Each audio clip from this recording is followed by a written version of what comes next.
I give the floor to Magda. Thank you. I'm really, really happy that you're here. And not all of you may know Magda already. She's an architect from Cairo, from Egypt, and has done excellent work on autism-friendly architecture. And I'm really happy that you're here, and I'm looking forward to your presentation. Thank you so much.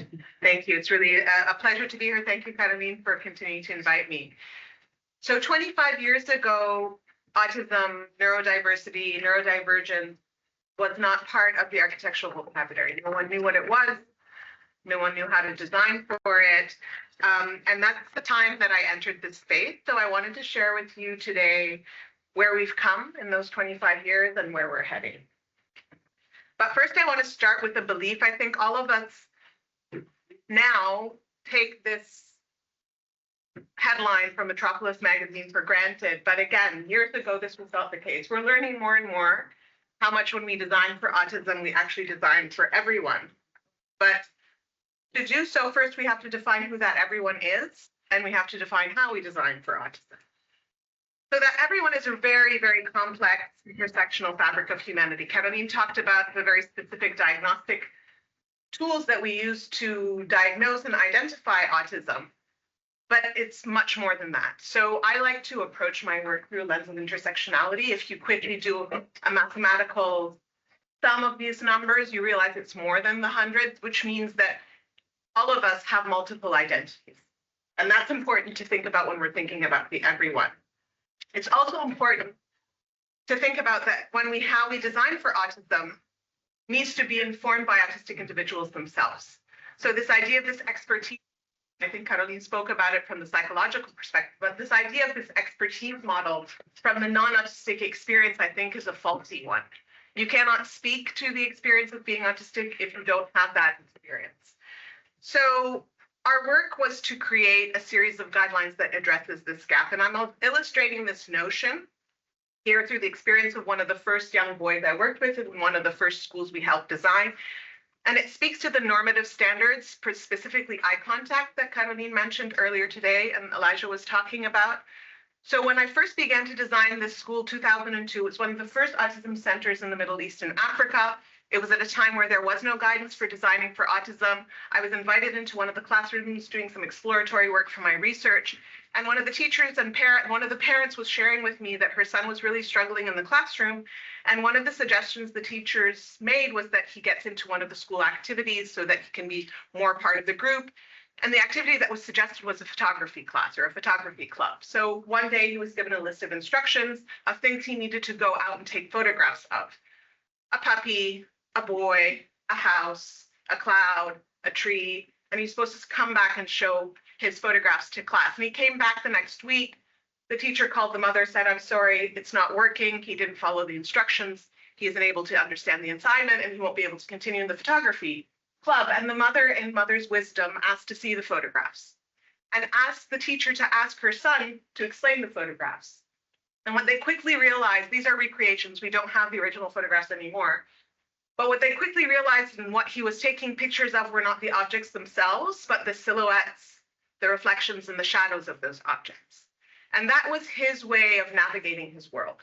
Because that term, too much information, that Caroline was talking about, this is what we call the series of photography. Too much information. There was too much visual information in his world, so he was navigating through these silhouettes and shadows and reflections, and that's how he experienced his classroom. And that's why he wasn't making contact with the teacher, but what he was actually following was her shadow on the ground. So he could hear her instructions, he could follow her body movements if she was pointing or if she's turning towards someone, and he could understand that environment without looking her straight in the eye. And that began in my work, something that I call autism as expertise. That is, my role as an architect is an observer and a scribe of that expertise, and a translator of that expertise into architectural form. So what does an architecture that is built around that expertise look like? And in about 1.5 or 2 years, embedded in the school, working on observational studies, experimental classrooms with the school, and a decade later of iteration and work and projects that we experimented with, we developed and published the Autism Aspects Design Index. Some of you are familiar with it. I won't go through all of it. Happy to answer questions about it. It's published, it's open access, it's available for everyone. but I thought it was best to perhaps illustrate it through some case studies and examples rather than go through the abstract point by point. But in another example of that power of the autistic voice, this is an image that shows the tracing of the scholarly impact of aspects on this growing field of architecture for autism. And why I include it is that it's a network map of citation that was developed by an autistic researcher and data scientist, Stuart Nielsen, who I collaborate with a lot. And what was important to me is Stuart was frustrated with how research was being counted in its impact on just pure quantitative citation. So he created an algorithm to look at the quality of the citation. So if I'm citing someone's work and saying this person is fraudulent and unprofessional and unscientific, that still counts towards their impact of citation. But that is a demonstration of poor research. So it's just an example of how looking through this lens of autism can sometimes be a more authentic view of the reality of the world that we live in something that we assume is as simple as counting things. But it's not necessarily. And I really appreciate Stuart for creating that. I also want to talk a little bit about language. I think Carolina and I share this obsession with language, and I think it's really important because I think that what we say and how we speak really identifies our positionality on where we sit in the world. So the first term that I want to start with is human-centered design. We talk a lot about human-centered design, and to me, the process is really important, but what concerns me is who's the human at that center. Typically, in most cases, and Kevin gave an example from a diagnostic perspective, in most cases, the person at that center is white, male, able-bodied, Anglo-Saxon, walking, talking, speaking, hearing, seeing, straight, cisgendered, neurotypical individual. Wealthy, that is the person that is typically at the center of that process always. So my work is about extending that and thinking, what are the other identities? Because if we even just did a quick scan of this room, the majority of people in this room don't fall into that identity model. So our world is much more than those things. Another term of language that we've been interrogating in our work over the past few years is this notion of inclusion. And a few years ago, I was invited to present at the Chicago Architectural Biennale in a group of curated voices called Shaping the City. And our presentation was called Shaping the City, Architecture for the People, by the People, of the People. And we were really thinking about this term of inclusion. And what bothered me with the word inclusion is there's an unspoken subtext to it. So in order to include, you're acknowledging the fact that there are people outside that need to be intentionally included because they are excluded. So when you say inclusion, you're acknowledging the legitimacy of exclusion. And when you say accessibility, you're acknowledging the legitimacy of inaccessibility. And those two terms really bothered me because of that othering, because in saying them, you're acknowledging that there's an other. So what language can we use that blurs that and has no other? There's no us, there's no them, there's no someone inside the circle, outside the circle. It's all one group of people that we need to engage with. So that othering was problematic to me. There was also a problem of this hierarchy. This idea of, okay, we are in a space, I need to intentionally include someone that's outside, but there's this privilege to include the person that's outside. So there's a hierarchy. It's not a democratic, equal playing field. And the inspiration for new language came from an experience I had at Gallaudet University in Washington, D.C. For those of you who don't know, and I know a lot of people work on deaf and hard of hearing identities as well, Gallaudet is the oldest and largest university for deaf and hard of hearing students anywhere in the world. It's about 100 plus years old now. And when I was at Gallaudet, their president, who herself is a deaf person, shared with us the American Sign Language for inclusion. And I love sign language because it's a visual language. It's a very immediate, sort of instinctual, intuitive way of communicating. The sign for American Sign Language, and I would be interested to know what it is in Dutch, is a closed fist. And you take your hands and your fingers and you form them into a shape to fit into that fist. And that to me speaks so much. It's like, this is what you should be. And in order to be in this space, you must change who you are to come in. Mm-hmm.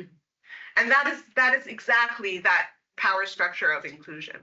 But at Gallaudet, because the deaf community understands so much this hierarchy and this othering, they came up with a vernacular, their own kind of slang word for inclusion, which is an open palm, and you can enter it from any point There isn't a single entry point. There isn't a single shape you need to be in it. It's very invitational. It's the circular palm, so it's very democratic. You don't have to be a certain thing to be here. That's the Gallaudet term for inclusion, which I thought was really beautiful. So what did that look like in a written language? And that's where we came up with this term availability. So availability is the way of thinking of our built environment as a canvas, as a platform, as an open palm that anyone can enter from any point for any reason or choose not to enter. And they can be any body, any form, any identity, and everyone is included equally. So you don't have a privilege of being in or out or having a certain entry point. And I thought that was very interesting. So what would an available world look like? It sounds, when you talk about it, as this beautiful idealistic thing, but it's very, very difficult to achieve in the built environment. So what would that world look like? And an important tool that we've been using in our work to define what an available world looks like for autism is this lifespan ecosystem model, which takes the autistic life from diagnosis to death and thinks about the core of that, of course, is our learning environment, maybe our workplace environment, our residential environment, but it situates it within an ecosystem and context of the world around it. Because as much progress as we've made in autism-friendly schools, autism-friendly universities, autism-friendly workplaces, if they are not situated within an autism-friendly or an available ecosystem, they're just islands of accessibility in a sea of inaccessibility. You can't exist within it. You're not supported with opportunity in the space around you. So I want to quickly illustrate this model through 4 case studies of work that we've done: architectures of learning, architectures of care, architectures of culture, and the architecture of cities, that is that stitching space between all of it. And for each of these architectures, it's informed by a voice that inspired that movement. So this idea of no school will admit my child is a voice from the autism community that birthed how we think about school design. So our school designs always begin with the aspects concept of what we call spatial sequencing. So spatial sequencing is a documentation of the typical day in the life of a student, of how they move through school. And our role as architects is to how we spatialize that in as seamless a process as possible, but also how we then weave within that process opportunities for sensory regulation, sensory seeking, sensory avoiding, and transition as you move through that space so it's as supported as possible. And the process always begins with really deep stakeholder engagement across the entire population of the school. And in doing that, the tools themselves that we use to engage stakeholders needs to be accessible to the autistic voice. So it should be multimodal. You should be able to share your thoughts in different ways. It shouldn't be social or verbal necessarily. So we've come up with a lot of alternative tools that you can do that engagement. And that engagement typically generates the DNA of any project, or what we call in aspects the building's choreography, which is a complex sort of day in the life mapping of what students need to do and what they need to experience as they move throughout the day. And our job as an architect is then to weave those together and construct spaces and construct design that helps students move through that narrative or that story of the day of their life in the school, but in spatial form. I think of it almost like set design in a theater. You have a story that you need to unfold in your school, which is the day in the life of the student, and it's your role as an architect to set the stage for that to unfold in a way that's completely supported from the sensory perspective. And we have to extend that thinking up into higher education and universities. One student once shared with me as he was about to age out of school, and he said, people are acting as if I'm going to evaporate after I graduate. No one is telling me what are the systems and supports in place the very next day. Where will I go? What will I do? What is my next step? And that's when we started working on higher education. In 2020, I was invited by As I Am, which is the National Autism Society in Ireland, to create the world's first autism-friendly university design guide for the world's first autism-friendly university at Dublin City. We developed this guide through a 1.5-year process that was entirely autism voice informed through engagement processes. We experimented on 3 levels of test cases, on the level of a student commons where we experimented with this aspects notion of reverse inclusion. We asked ourselves, what does a space look like if it's designed for the autistic experience first and neurotypical individuals are allowed to be invited in? So how do we flip that hierarchy? And we experimented with things like the sensory perching that you see in these steps, or the transition cylinders that you see in the wall, these sensory infrastructures that will help students. We also did a test case on an autism-friendly dormitory. And originally, the facility managers wanted to create an autism-friendly wing or an autism-friendly floor or an autism-friendly block. And I pushed back a lot on that for two reasons. One, I didn't want to stigmatize in assigning a certain space that would be labeled as autism-friendly. Two, I also knew that autistic students need different things. So to have one monolithic solution that have identical rooms, why would an autistic And it's student? also like, you know what would be really inclusive? Segregation.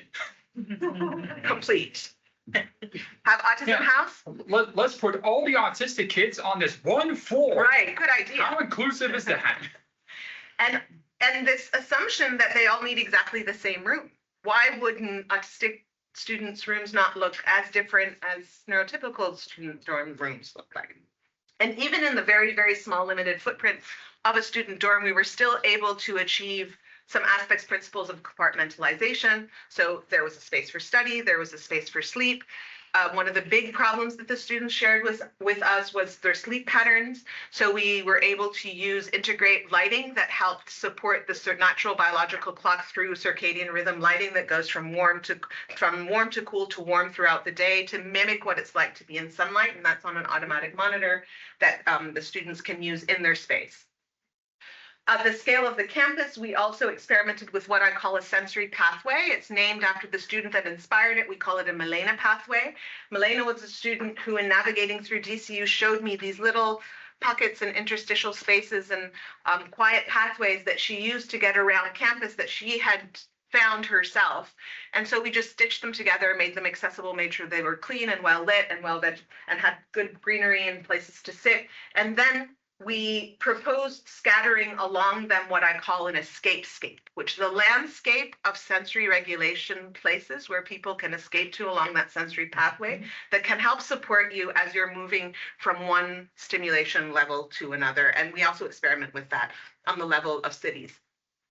Healthcare. Healthcare is incredibly critical. The statistics around autism and healthcare make me feel ashamed to be an architect sometimes, because the health statistics in autism, and again, I apologize for the morbidity of these statistics, but these are real facts.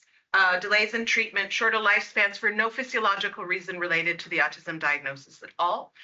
Research shows us, this is research that was done by Dina Gassner, but research that was done by Autistica in the UK, so both in the United States and the UK, the three top reasons for this delay of accessing healthcare are related to executive function and staff training, which is more of the social environment, but one of the top three reasons was the built environment of those hospitals, and that's something we can fix. So that's a piece of what I dedicated my work. Autistic doctors, autistic patients agree that we can, by altering the built environment, actually change that level of access, and they've experimented with it. Had the opportunity to design a few hospitals over the years. This is one example at the University of Missouri, the Thompson Center for Autism. It's a pediatric hospital that looks at autism and developmental disabilities, and we focus primarily on making the visit to the hospital as stress-free as possible. We capture students from outside and bring them through a stream, a multisensory stream. They arrive into this quiet but beautiful double-height space that has its acoustic mitigation, and their navigation is entirely visual. So it's a simple instruction. Follow the stream to the butterfly wing. So they just follow the stream to the butterfly wing, and that's how their healthcare is supported. An important other crisis, again, in the United States, there's a gap between for autistic adults in crisis, autistic young adults in crisis, they fall within two systems. They either end up incarcerated and in prison, or end up in mandatory psych holds in the emergency room department, and neither of those spaces is appropriate for the crisis that they're going through. So this center, the Fred Finch Youth Center in Oakland, San Francisco, helped address that. One of the things that I helped reframe is that it was presented as a crisis rehabilitation center first for inpatients, just by changing, again, language. We called it a residential center with supportive therapy. So by centering life as opposed to centering trauma, it completely changed the program and completely changed the design of the building. In the art spaces, what does an art space look like? How can museums be neuroaffirming? How can we rethink the spaces where we teach the new generation of artists to be neuroaffirming? And what does a space look like or need to look like for neurodivergent or autistic artists to be comfortable in the spaces where their own work is being presented? And I'll close quickly with the cities because it just is what stitches everything together. A few years ago, we sent out a call for what I call the Sensory Atlas to invite autistic individuals to share their experiences from the cities around the world. There is a video on, so if anyone is sensitive to sound, please put some headphones on. Thank you, Elijah. Great. It simulates what it looks like and what it feels like to be in these cities as shared by the autistic individuals that helped.